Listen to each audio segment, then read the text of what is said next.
Currently, I am engaged. So Nice. that's very, very exciting. I was experimenting with trying different things and failing a lot. I hated it. I was very fearful of specifically death.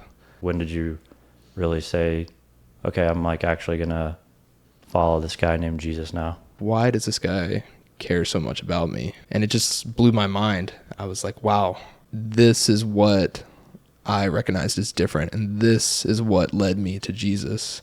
Shout out. Don't be afraid to face God. You need to face God. Completely changed my life. How has it been, okay, actually following Jesus? Guys listening that are single, what maybe should they be looking for? Being engaged, there's not too many guys, I would say, that are engaged as Christians. It's a finite period of time, right? Like you're single, you're dating, engaged, probably the shortest, and then you're married. So being engaged, what advice might you have? When you're planning a wedding, you have to talk about finances. You have to talk about family situations of who's going to come, who's going to sit with who. Do we invite these people? Do we invite those people? You get to kind of test drive these very difficult areas of conversation that you're going to have during marriage. And it can bring up very interesting situations and arguments. So be ready for that. Be prepared for that. And be willing to go through those and talk about those hard things that you need to talk to plan a wedding.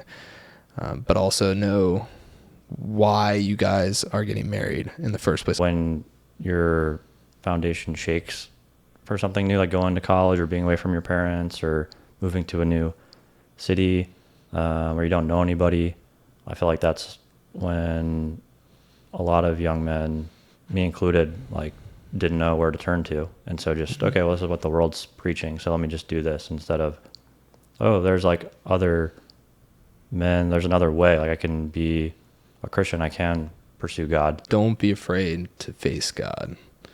You need to face God. He will guide your actions. He will eliminate your fears. He is the solution to all your problems. You need to be able to face God and be able to have a creator and the person who created you to talk to during your struggles, during your times of hardship, through all of the disciplines that you need to develop in yourself. Don't be afraid to face God with your shame, with your disappointments in your life, with any sort of issues or problems you have. Don't be afraid to go to God with that. I don't have direction in my life and in that relationship because I'm not talking to God, my creator. From the get-go, we said we are waiting until marriage to have sex. We're waiting until marriage to really get intimate and with each other and break that kind of unbreakable barrier that is put there by God. And once you go past that, it's very hard to then see things rationally. And I think being able to go through this relationship without that cloud or that distortion in the relationship has made it very, very easy for me to have the peace that I experienced earlier in my life in this relationship to when I'm looking to go to the next step in the relationship. I don't have this distorted look of the relationship. I have a clear vision, a clear mind, and I can logically make decisions, and I can actually talk to God about what to do because I don't have this shame and this guilt to where I can't face God and I can't ask him for help and guidance, to where I'm ashamed or afraid to do that. I now have God in my corner to where I can talk to him and ask him, hey, is this what I'm supposed to be doing? Am I supposed to take the next step with this girl? Am I supposed to, ask for her hand in marriage, to go buy a ring?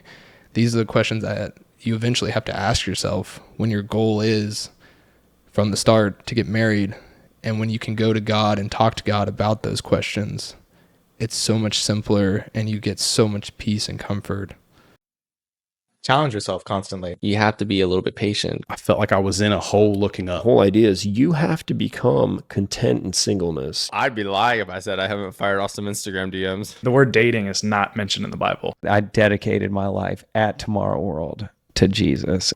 Welcome to the Single Man Podcast, where we delve into candid conversations with Christian men about their journey to faith, advice for their younger selves, and navigating dating. With a heart to reach men from all walks of life, dive into real stories of redemption, growth, and the hope found in following Jesus.